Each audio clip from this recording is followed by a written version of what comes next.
Bonjour. Enchantée de vous recevoir ici. J'aimerais savoir d'abord qui vous êtes, est-ce qu'on peut vous présenter et aussi dans quel cadre vous intervenez. Donc, je m'appelle Florian Champoux.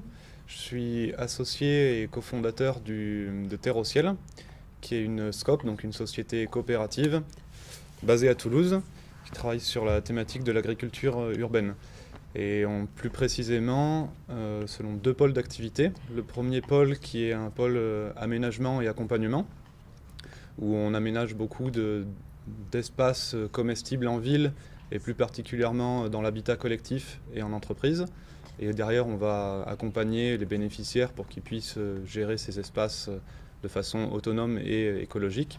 Et un autre pôle d'activité qui est le bureau d'études, où là, on travaille sur des études souvent en amont de construction pour intégrer le comestible au bâtiment, que ce soit sur le bâtiment, à l'intérieur du bâtiment ou à proximité immédiate de ce bâtiment. Est-ce que vous pouvez m'expliquer un peu plus ce que vous appelez de paysage comestible? Parce que je ne comprends pas très bien la différence avec des jardins classiques en fait. Alors, oui, c'est vrai que c'est même un peu au sein de Terre au Ciel où on parle de paysagisme comestible. Et ça, c'est propre à nous. On fait le distinguo entre le paysagisme comestible et les jardins partagés, dans le sens où, pour nous, le paysagisme comestible consiste à aménager des espaces verts collectifs en mettant au premier plan le comestible, mais sans demander aux utilisateurs, aux bénéficiaires, aux riverains, d'entretenir quotidiennement ces espaces-là. Et donc concrètement, ça veut dire que le paysagisme comestible n'a pas de légumes. Le potager, on a besoin d'aller l'entretenir quasi quotidiennement à certaines périodes de l'année. Avec le paysagisme comestible, on va mettre certes du gazon, mais les arbres, on va remplacer le pin par un pommier, par un cerisier, par des kiwis, des choses comme ça, qui font qu'il y a un prestataire d'entretien des espaces verts comme il y a dans tous les espaces verts collectifs. Mais par contre, les gens qui passent au travers de ces espaces-là peuvent se servir et donc commencent à réfléchir, à se dire ah bah tiens, si la pomme pousse plutôt, si je peux la récolter plutôt en septembre, quand je vais l'acheter en grande surface en avril, c'est qu'il s'est passé quelque chose.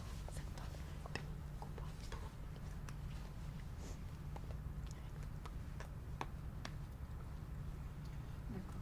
Et est-ce que vous pouvez dire quelles sont vos motivations personnelles? Pourquoi vous êtes intéressé à l'agriculture urbaine, à ces paysages comestibles, etc.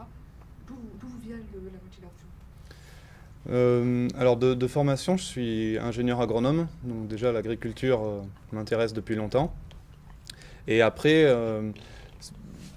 comme je pense un peu comme tout le monde et en particulier comme tous les agronomes, j'ai remarqué qu'il y avait une cassure terrible entre le consommateur, qui est en grande majorité citadin, et le producteur, l'agriculteur. Et donc m'est venu l'intérêt de l'agriculture urbaine en me disant en fait l'agriculture urbaine c'est la solution, une des solutions tout du moins, qui permet de faire le lien entre ce producteur et le consommateur. Est-ce que vous pouvez me donner vos impressions sur ce colloque? Eh ben, je trouve que enfin, pour être tout à fait franc, je suis assez impressionné parce que je vois qu'il y a beaucoup de monde qui est venu, des gens qu'on connaît du réseau de l'agriculture urbaine, des gens qu'on connaît moins. Mais en tout cas, c'est vrai que ça intéresse. Je suis agréablement surpris parce que ce genre d'événement en France s'organise quand même plutôt à Paris. La partie sud, on est un peu en retard là-dessus. Et c'est vrai que visiblement ça a intéressé, donc je suis surpris positivement.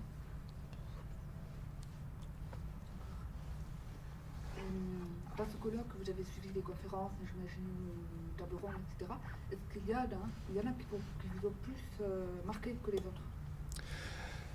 Alors, je peux pas dire qu'il y en a une qui m'est plus marquée que d'autres parce que en fait, moi je découvre aussi un peu tout le milieu de la recherche. Je suis pas relié en fait au milieu de la recherche et donc c'est dans ce sens-là aussi où où ce colloque est un peu nouveau pour moi. Donc je ne peux pas vraiment dire qu'il y en ait une qui m'est plus marquée que les autres. C'est plutôt en fait une découverte d'ensemble sur ces journées-là.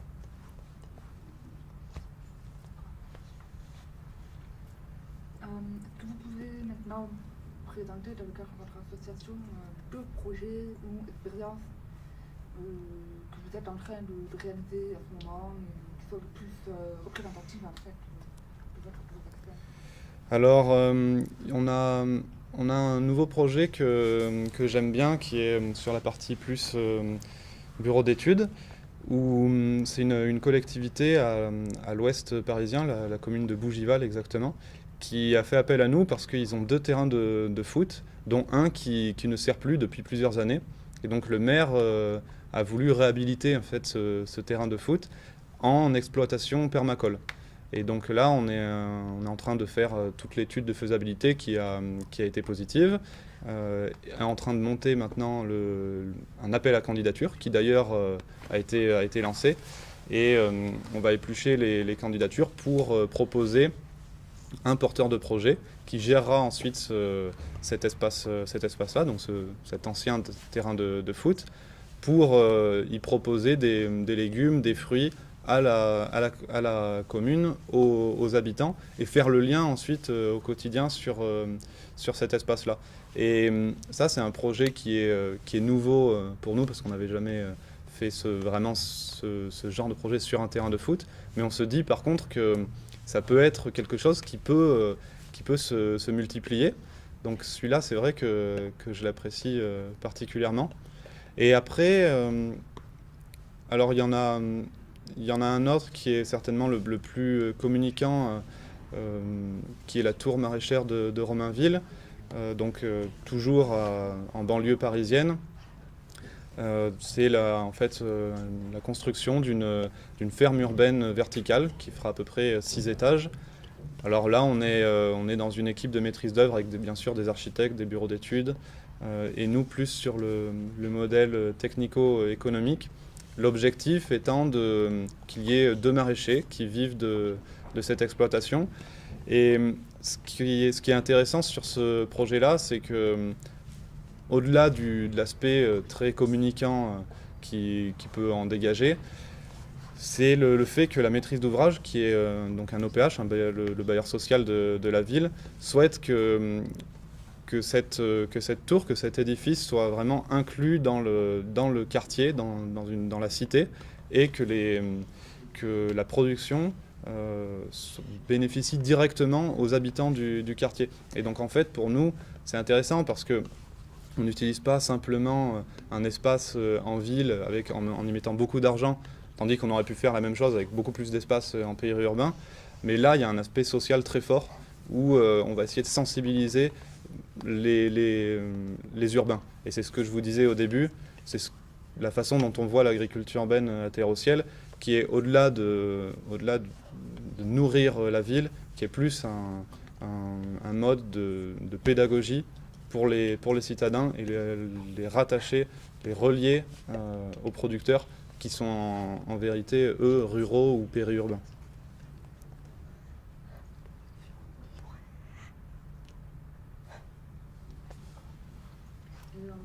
Je reviens sur votre projet de le terrain de foot. Est-ce que vous pouvez m'expliquer pourquoi c'est spécifique de réaménager un terrain de foot?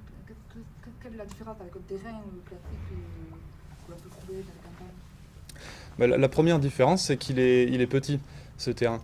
Une exploitation maraîchère lambda ne vit pas sur une surface qui est en fait inférieure à 1 hectare. Donc ça, c'est la première différence fondamentale. Il faut arriver à trouver d'autres modes pour rentabiliser une exploitation qui est sur moins d'un hectare. C'est pas simple. Et après, d'un point de vue technique, eh ben, il faut regarder la pollution, principalement. C'est là-dessus où on se heurte à des problèmes, parce que le terrain de foot, avec de l'herbe qui est entretenue pour être parfaite, eh ben, il y a des sources de pollution qui peuvent être importantes, et donc il faut faire attention à ce que les produits qui vont être issus de cet espace-là soit propre à la consommation. Ça veut dire qu'avant, il faut préparer le terrain de foot pour enlever les contaminants de ce terrain. Il faut en tout cas vérifier qu'il n'y en ait pas. Et en effet, s'il y a des polluants qui dépassent les seuils acceptables, dans ce cas, il faut voir si économiquement le maître d'ouvrage, donc la collectivité, souhaite mettre l'argent pour certainement excaver une partie du terrain et le remplacer par de la terre, du compost qui soit propre. D'accord, ok. Donc maintenant, est-ce que vous avez vous des idées sur comment on peut se projeter sur l'agriculture urbaine dans le futur? Quels sont, à votre avis, les projets qui devraient être faits et comment cela va s'organiser? Alors je pense qu'il y a presque deux agricultures urbaines différentes dans les pays en voie de développement et dans les pays développés. Moi, le projet que je préfère, c'est un projet que j'ai visité en Colombie, dans un quartier très défavorisé de la banlieue de Bogota, qui s'appelle Soacha, où là, c'est vraiment une fondation qui propose d'aménager des toits qui sont en tôle, à base de bouteilles de plastique recyclées qui récupèrent dans la rue, et où les gens qui habitent sous ces toits vont consommer leur production à hauteur de 30% et revendre le reste à hauteur de 70%. Donc il y a un double avantage. C'est des gens qui sont quand même en malnutrition, donc ils peuvent se servir directement de la consommation, mais aussi ils ont une source de revenus. Ce type de projet-là, au-delà du fait qu'en plus il est écologique parce qu'il récupère la matière plastique qui ne sera jamais recyclée, il est pas possible dans nos pays parce que même les gens qui sont en faible revenu, à quelques exceptions près, n'ont pas de problème pour aller s'acheter de la nourriture en grande surface. Et partant de ce principe, on ne peut pas imaginer quelque chose du même type. Maintenant, il y a plusieurs choses. Il y a plusieurs choses. Les projets qu'on voit dans nos pays, souvent, c'est des projets très communicants qui coûtent très cher et où on se demande quel intérêt réel il y a à part faire le buzz pour une entreprise presque. Moi, je pense que dans une certaine mesure, il y a un intérêt parce que ce que je constate, c'est que de plus en plus, le grand public est intéressé par ces thématiques-là. Et à mon avis, s'ils sont intéressés par ce qui est de l'agriculture biologique, grosso modo, locale, de saison, c'est parce que ça passe dans les grands médias. Et si ça passe dans les grands médias, c'est aussi parce qu'il y a des projets qui font le buzz. Donc je pense qu'il faut avoir des projets qui font le buzz, qui sont médiatiques, et après arriver à multiplier grosso modo les jardins partagés, ou jardins collectifs, en pied de résidence, ce genre de choses-là, pour que les gens s'intéressent. Et en fait, il n'y a pas meilleure façon que de planter et récolter sa tomate pour s'intéresser ensuite à la façon dont est produite cette tomate-là.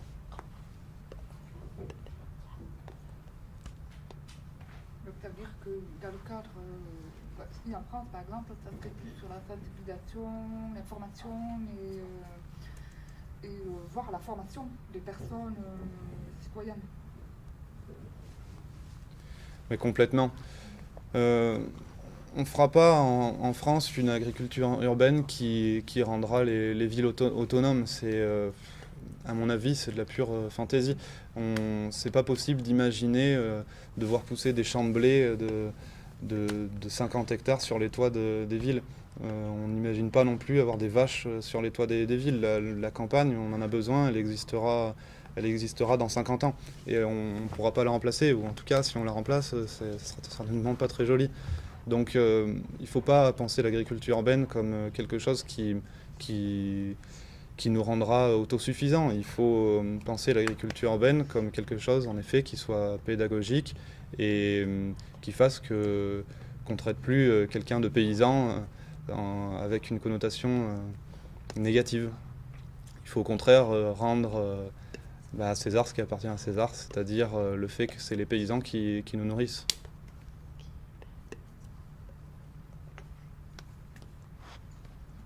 Vous avez des agriculteurs qui participent à ce genre de projet, ou peut-être des associations d'agriculteurs, quelque chose comme ça, je ne sais pas.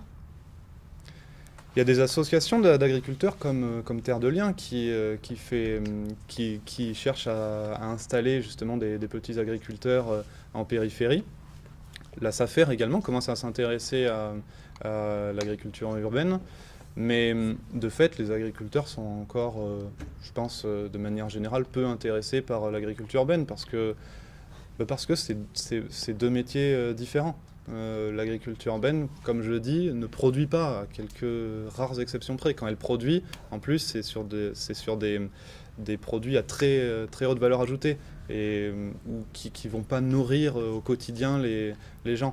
Donc, je pense que de manière générale, les agriculteurs sont encore déconnectés de l'agriculture urbaine, qui voient comme quelque chose de rigolo, de fantasque, mais qui ne représente pas la vraie agriculture. À mon avis, c'est amené à changer, j'espère en tout cas, qu'ils vont le voir aussi comme la façon dont moi je le vois, quelque chose qui fasse le lien entre les consommateurs et eux, qui sont les vrais producteurs.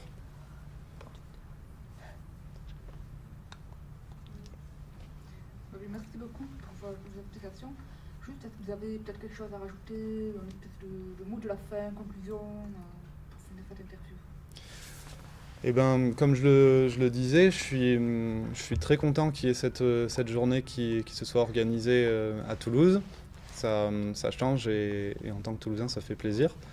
Maintenant, je pense aussi qu'il y a intérêt à... On voit que l'agriculture urbaine prend de plus en plus de place dans le débat public. Je pense aussi que c'est pour ça que cette journée-là est une réussite. Mais là, c'est pas forcément facile, mais je pense qu'il y a intérêt à arriver à créer des synergies entre les différents acteurs qui fédèrent les projets d'agriculture urbaine, parce que depuis peu, j'ai l'impression que sur les 2 derniers mois, il y a déjà eu trois événements qui ont été organisés en France et qui se veulent national ou international, à Paris, à Lyon et à Toulouse. Et donc, c'est aussi un peu dommage de voir que ça se disperse et que je pense qu'il y a un risque aussi pour le grand public qui ne sache plus trop qui est quoi. Donc voilà, c'est aussi peut-être... c'est normal parce que vraiment on en est au début de l'agriculture urbaine qui était à Paris, qui est en train de venir en province et donc tout est en train de naître, mais ça montre aussi qu'il y a une nécessité d'organiser tout ça. Ok, mais merci beaucoup. Avec plaisir, merci.